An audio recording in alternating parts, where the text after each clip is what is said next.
جی next question ہے کہ قرآن حکیم میں ناسخ اور منسوخ کا کیا معاملہ ہے؟ اگر قرآن حکیم اللہ کی کتاب ہے، اس کا کلام ہے، تو اس میں احکام تبدیل کیوں ہوئے؟ جبکہ اللہ تعالیٰ کو تو ہر چیز کا علم ہے، اور لا تبدیل لکلمات اللہ کے تحت بھی یہ ناسخ اور منسوخ والا معاملہ کچھ معیوب نہیں لگتا؟ بظاہر تو معیوب لگتا ہے، لیکن یہ یاد رکھیں کہ ناسخ و منسوخ کا جو معاملہ ہے قرآن کے حوالے سے اور شریعت کے حوالے سے، اس کے اوپر اجماع امت ہے، یعنی اس کے اندر کوئی اختلاف نہیں ہے۔ اہل سنت، اہل تشیع اور ان کے سارے آف شوٹس ایگری ہیں۔ ہاں اس کے اندر آگے اس بات پہ ضرور اختلاف ہو سکتا ہے کہ کوئی شخص کسی آیت کو ناسخ مانے، دوسری کو منسوخ مانے، اور دوسرا کوئی یہ کہے کہ نہیں یہ ناسخ و منسوخ نہیں ہے، یہ دو الگ وقت کے احکام ہیں۔ اس طرح کے اختلافات تو ہیں۔ فی نفسی اس ڈاکٹرائن کے ساتھ سارے ایگری کرتے ہیں کہ ناسخ و منسوخ کا معاملہ ہے۔ اس میں یعنی گھنٹوں اس کے اوپر ڈسکشن کی جا سکتی ہے، لیکن یہ ڈسکشن یعنی ایک عوام الناس کے لیول کی ڈسکشن نہیں ہے، ایک علمی ڈسکشن ہے۔ اس لیے میں یعنی اس میں اتنی باتیں کروں گا جو آپ کو ایک موٹی موٹی سمجھ آ سکیں۔ باقی جس کو علمی شوق ہے نا، تو وہ ناسخ و منسوخ کے اوپر شاہ ولی اللہ دہلوی کی ایک کتاب ہے الفوز الکبیر فی اصول التفسیر، جو ہمارے ایم اے اسلامیات کے کورس میں پڑھائی بھی جاتی ہے۔ بڑی چھوٹی سی کتاب ہے، انہوں نے لکھی تھی فارسی کے اندر، بعد میں عربی ٹرانسلیشن بھی ہوئی، ابھی اردو میں بھی پروفیسر رفیق صاحب نے، یہ احمد رفیق اختر صاحب نہیں، پروفیسر رفیق چودھری صاحب ہیں ایک، یعنی وہ منکرین حدیث کے والے سے انہوں نے بڑا اچھا کام کیا ہے۔ انہوں نے اس کا ترجمہ کیا ہوا ہے، اور آپ گوگل میں جا کے لکھیں نا تو آپ کو یہ کتاب کا پی ڈی ایف مل جائے گا، الفوز الکبیر فی اصول التفسیر۔ اللہ کا بہت بڑا یعنی ایک بہت بڑی کامیابی اللہ تعالیٰ کی طرف سے تفسیر کے اصولوں کے حوالے سے۔ یعنی شاہ ولی اللہ دہلوی کا یہ موقف ہے کہ اللہ تعالیٰ نے میرے اوپر قرآن پاک کی تفسیر کے کچھ اصولوں کے حوالے سے ایسے حقائق کھولے ہیں جو اللہ تعالیٰ کی طرف سے بہت بڑی کامیابی ہے میری اس حوالے سے۔ اور اس میں انہوں نے یعنی ڈیفائن کیا ہے، میں آپ کو بلو پرنٹ اس کتاب کا بتا دیتا ہوں۔ انہوں نے کہا قرآن حکیم میں جتنی آیات ہیں نا جی، یہ 5 کیٹیگری میں فال کرتی ہیں۔ قرآن پاک کی اب کوئی آیت بھی 6500 کے قریب ہے، یہ 6666 والی بات غلط ہے، گن کے بھی دیکھ لیو، 6666 نہیں بنتی ہیں، آلموسٹ 6500 ہے۔ تو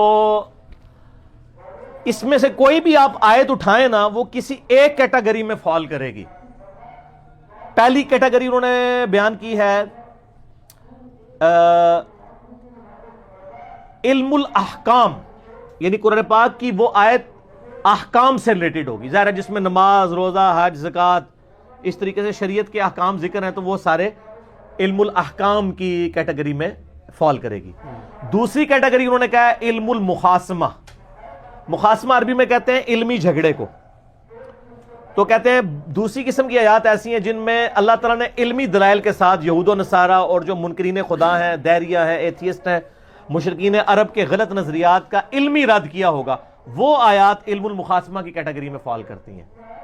تیسرا انہوں نے کہا التذکیر بالموت، یعنی قرآن پاک کی آیات ایسی ہوں گی جن میں موت کی یاد دلائی جائے گی کہ تمہیں مر کے اللہ کے حضور پیش ہونا ہے اور اپنا منہ اللہ کے سامنے رکھنا ہے، اکاؤنٹیبل ہونا ہے اپنے اعمال کا۔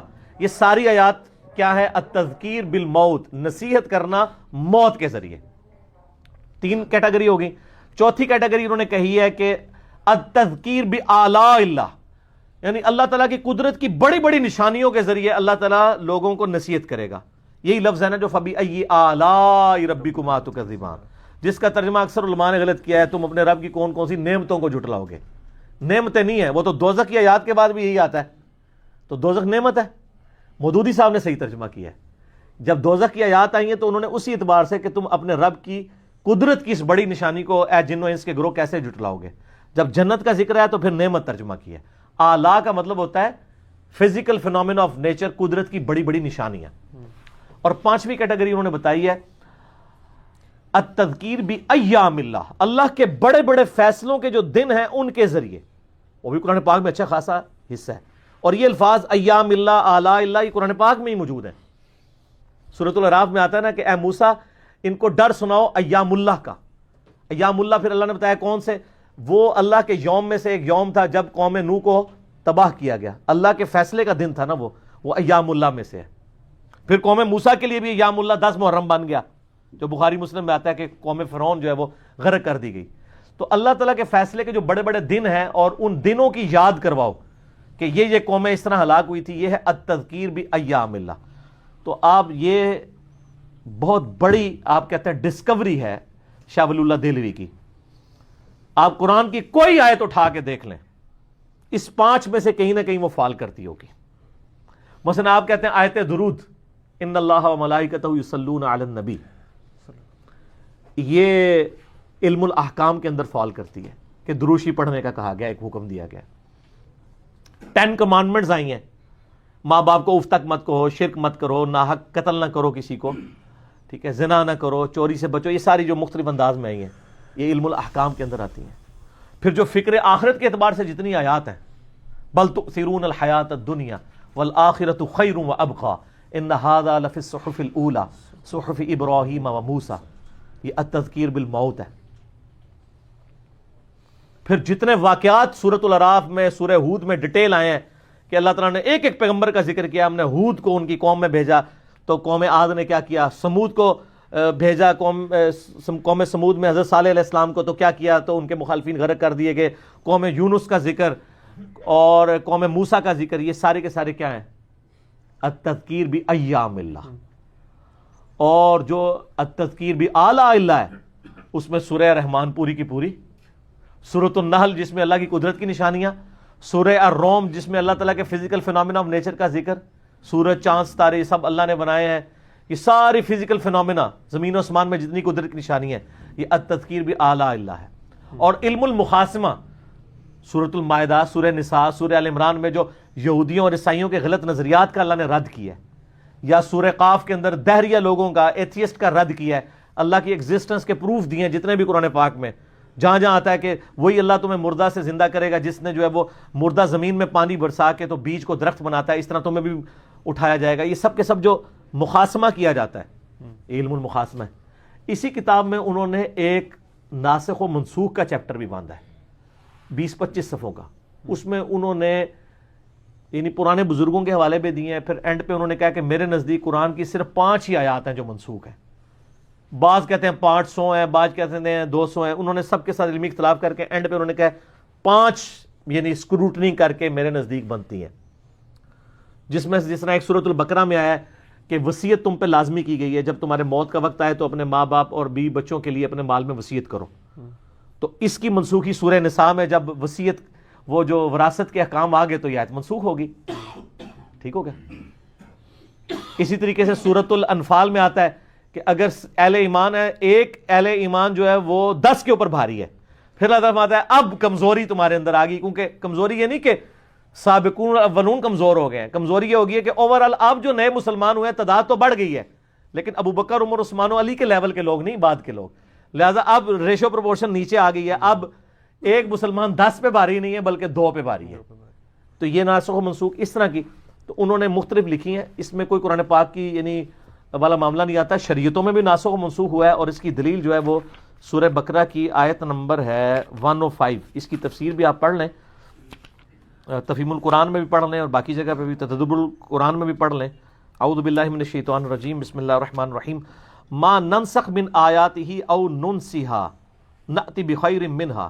ہم کوئی آیت منسوخ کر دیں یا بھلا دیں اس سے بہتر لے آئیں گے. او مثلہا یا اس کے برابر. الم تعلم ان اللہ علی کل شیء قدیر. کیا تم جانتے نہیں کہ اللہ تعالیٰ ہر چیز پر قادر ہے.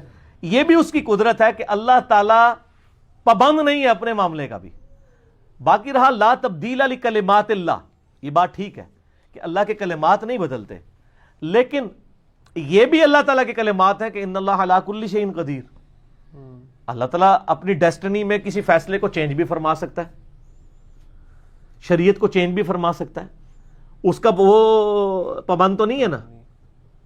تو باقی جو رولز بیان ہوئے ہیں اور وہ کیٹاگوریکل ہیں ان کا ظاہر ہے وہ پابند ہے. ادھر وہ فٹ ہوگی لا تبدیل لکلمات اللہ. مثلا یہ رول ہے ان اللہ لا یغفر ان یشرک بہ ویغفر ما دون ذلک لمن یشاء. اللہ شرک معاف نہیں کرے گا. آج کی ڈیٹ میں اگر کوئی کہتا ہے کہ اللہ چاہے تو فرعون کو جنت میں بھیج سکتا ہے تو یہ کلمات کفر ہے. یہ اللہ کا کلمہ نہیں بدلائے گا، یہ رول کے طور پہ. لیکن جہاں قرآن میں ہے کہ ہم کوئی آیت بھلا دیں یا منسوخ کریں تو اس کے برابر یا نہیں لے آئیں گے، تو یہ اللہ خود بتا رہا ہے نا. تو یہ لا تبدیل لکلمات اللہ کے ساتھ آپ اسے کیوں فٹ کر رہے ہیں؟ یہ دو الگ چیزیں. تو اس کو یعنی جھگڑا نہیں بنانا چاہیے. باقی ناسخ و منسوخ کے حوالے سے الفوز الکبیر فی اصول تفسیر، یعنی قرآن کی تفسیر کے جو اصول ہیں وہ کتاب بیسیکلی انہوں نے لکھی ہے علماء کے لیے، لیکن وہ آپ آج کل کے ہمارے پڑھے لکھے لوگ پڑھیں تو ان کو علماء سے زیادہ بہتر سمجھ آ جائے گی. ٹھیک ہے، اور اسی لیے وہ کہتے ہیں جی وہ دیکھیں جی اصول تفسیر کے تو جناب 18 علوم چاہیے، تو اس لیے قرآن پڑھو ہی نا. سر قرآن ہم تفسیر کے لیے تو پڑھ ہی نہیں رہے ہیں، قرآن تو آیا تذکیر کے لیے، اور تذکیر تو بلال حبشی کو بھی سمجھ آئے گی اور عمار ابن یاسر کو بھی سمجھ آئے گی اور ابو بکر عمر عثمان و علی کو بھی سمجھ آئے گی. حضرت بلال کے پاس کون سی ڈگریاں تھیں کس مدرسے کی؟ عمار ابن یاسر کون سی ڈگریاں تھیں؟ تذکیر، نصیحت. اسی لیے وَلَقَدْ يَسَّرْنَا الْقُرْآنَ لِلذِّكْرِ فَهَلْ مِن مُدَّكِرٍ، قرآن کو ہم نے تذکیر کے لیے آسان کیا ہے، تو ہے کوئی سمجھنے والا؟ باقی یہ کہنا جی قرآن پاک میں جی وہ بڑے بڑے مشکل احکام آتے ہیں، وہ یار مشکل تذکیر کے لیے نہیں ہے، ورنہ تو وہ واقعی ایسے مشکل ہیں جو آپ کے بزرگوں کو بھی نہیں آتے. جب آپ کے بزرگ امام غزالی کی میہ سعادت میں لکھ گئے ہیں کہ سورج جو ہے زمین سے 160 گنا بڑا ہے، اور میرے جو ہے وہ تیسری کلاس کے بچے کو بھی پتا ہے کہ سورج زمین سے 13 لاکھ گنا بڑا ہے، تو اس حوالے سے تو امام غزالی سے نالج زیادہ اس کے پاس ہے اس فیلڈ میں، تو میں امام غزالی کو کیا جاہل ڈکلیئر کر دوں گا؟ نہیں. تو سائنس کی فیلڈ میں جو قرآن پاک کی 1000 کے قریب آیات ہیں، تو ہمارے علماء کو تو ان میں سے اکثر کا پتہ ہی نہیں ہے. لیکن قرآن میں جو پورشن نصیحت والا ہے کہ دنیا کی زندگی عارضی ہے، آخرت میں مر کے اللہ کے سامنے پیش ہونا ہے، کسی کے ساتھ زیادتی نہ کرو، اللہ کے احکامات پورے کرو، ماں باپ کے ساتھ حسن سلوک کرو. سر اس کے لیے کون سی ڈگری کی ضرورت ہے؟ یہ تذکیر ہے. اس لیے وَلَقَدْ يَسَّرْنَا الْقُرْآنَ لِلذِّكْرِ فَهَلْ مِن مُدَّكِرٍ، اور یہ قرآن پاک میں کم از کم 4 دفعہ یہ آیت ریپیٹ ہوئی ہے سورۃ القمر کے اندر، بار بار ریپیٹ ہوئی ہے. لیکن مولوی پھر بھی کہتا ہے مشکل ہے. میں سے پوچھتا ہوں یہ تو تھی آسان، قرآن میں کہاں لکھا ہوا ہے قرآن سمجھنے کے لیے مشکل ہے؟ تو ہے کوئی جو قرآن سے دور بھاگے، فوراً بھاگ جائے؟ تو تسی کہانی کتوں کرائی ہے؟ کہانی کولو کرائی ہوئی ہے. اس پہ میرا یوٹیوب پہ بڑا کلپ ہے سخت سا، فضائل اعمال با مقابلہ قرآن، اس میں نے انجینئرنگ کی ہے. ہر چیز کی انجینئرنگ ہر لیکچر میں نہیں ہو سکتی. انجینئرنگ دیکھنی ہو تو اس طرف. ویسے اب یہ نئی ٹرم میں نے انٹروڈیوس کرا دی ہے نا، کہتے ہیں نا اس بات کی تفسیر دیکھنی ہو تو فلاں کتاب ریفر ہے. تو میں کہتا ہوں اس کہانی کی انجینئرنگ دیکھنی ہو تو میرا فلاں کلپ دیکھ لیں. ہر کہانی کی انجینئرنگ ہوئی ہے سر. ٹھیک ہو گیا جی؟